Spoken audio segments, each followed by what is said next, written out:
जय Shriram. Gurumauli YouTube चॅनलमध्ये आपलं स्वागत आहे. पौराणिक कथा, भजन, कीर्तन पाहण्यासाठी आणि ऐकण्यासाठी गुरुमाऊली यूट्यूब चॅनलला सबस्क्राईब आणि लाईक करा. व्हिडिओ आवडल्यास व्हिडिओ शेअर करा. श्री रामविजय ग्रंथातील अध्याय 13वा अरण्यकांड, दंडकारण्यातील एक प्रवास आपण पाहणार आहोत.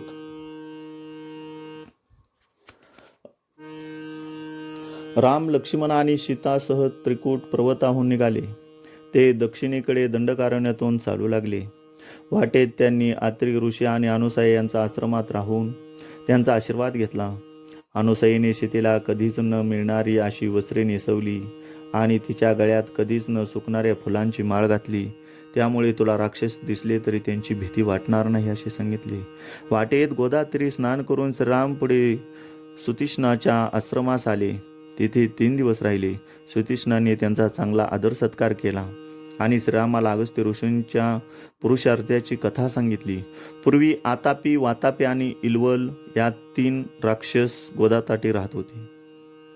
ते राक्षस शंकराच्या वराने प्रबळ होऊन लोकांना त्रास देऊ लागले होते. त्यांची पद्धत अगदी वेगळी होती. एक जण अन्नाचे रूप घेई, दुसरा पाण्याचे रूप घेई, तिसरा अन्नदाता होऊन अन्नछत्र चालू मार्ग रोखी. ब्राह्मण अतिथी त्यांच्या त्या राक्षस भवनातील अन्नछत्रात येताच त्याला यथेच्छ भोजन घालीत. नंतर अन्नदाता झालेला राक्षस आपल्या साथीदारांना हाक मारी. त्याबरोबर अतिथीची पोट फाडून ते राक्षस बाहेर येत. नंतर ते ब्राह्मणांना खाऊन टाकत. असा त्यांचा क्रम कित्येक दिवस चालू होता. त्यांनी असंख्य लोकांचा संहार केला.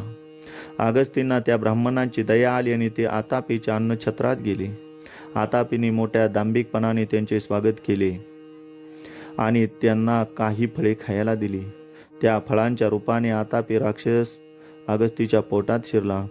अगस्तीने ती फळे खाल्ली आणि लगेच आपल्या पोटावरून हात फिरवून आतापीचे त्या दुष्ट दैत्याचे भस्म करून टाकले. तोच बाहेरच्या 2 राक्षसांनी आतापीला हाक मारली, पण तो आतून बाहेर येईना. तेव्हा बाकीच्या 2 राक्षसांनी अक्राळ विक्राळ रूप घेतले आणि ते अगस्तीवर धावले. अगस्तींनी एक तीक्ष्ण बाण सोडून आतापीचा शिरच्छेद केला. ते पाहता चिलवल उदकाचे रूप घेऊन समुद्रात जाऊन दडून बसला. ते अंतर्ज्ञानाने ओळखून अगस्तींनी तो समुद्र एका आचमनाने प्रशांत केला. याप्रमाणे त्या 3 दुष्ट दैत्यांचा नाश करून सर्व लोकांचे त्यांनी संरक्षण केले. असे हे महापराक्रमी अगस्ती ऋषी आहेत. ही हकीकत ऐकता श्रीराम, लक्ष्मण आणि सीता अगस्ती ऋषीच्या दर्शनाला निघाले. गोदावरी तटावरून प्रवरा तटाने प्रवास करीत ते अगस्तीच्या आश्रमाकडे गेले. अगस्ती ऋषींचा मोठा आश्रम असून तो विविध अध्ययन करणाऱ्या शिष्यांना गजबजलेला होता. त्या स्थळी येता श्रीरामास प्रसन्नता वाटली. लगबगीने अगस्ती ऋषी बाहेर आले. राम, लक्ष्मणांनी त्यांना साष्टांग नमस्कार केला. अगस्ती ऋषींनी त्यांना प्रेमाने आलिंगन दिले. ऋषीच्या पत्नींनी सीतादेवीचा आदर सत्कार केला.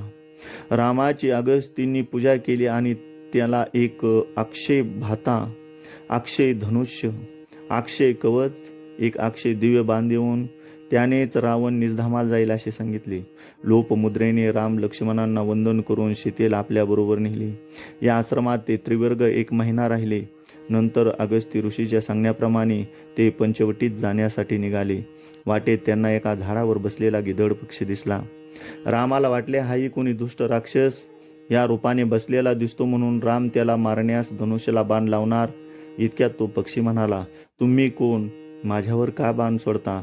तेव्हा राम म्हणाले, मी दशरथ राजाचा पुत्र श्रीराम आहे. हे ऐकून तो जटायू झाडावरूनच म्हणाला, मी अरुण पुत्र जटायू आहे. माझा थोरला भाऊ संपत्ती दक्षिण समुद्रात राहतो. शुकाचार्याबरोबरच्या युद्धात मी दशरथ राजाला सहाय्य केले. त्यावेळेपासून दशरथ मला आपल्या बंधूप्रमाणे मानित आहे.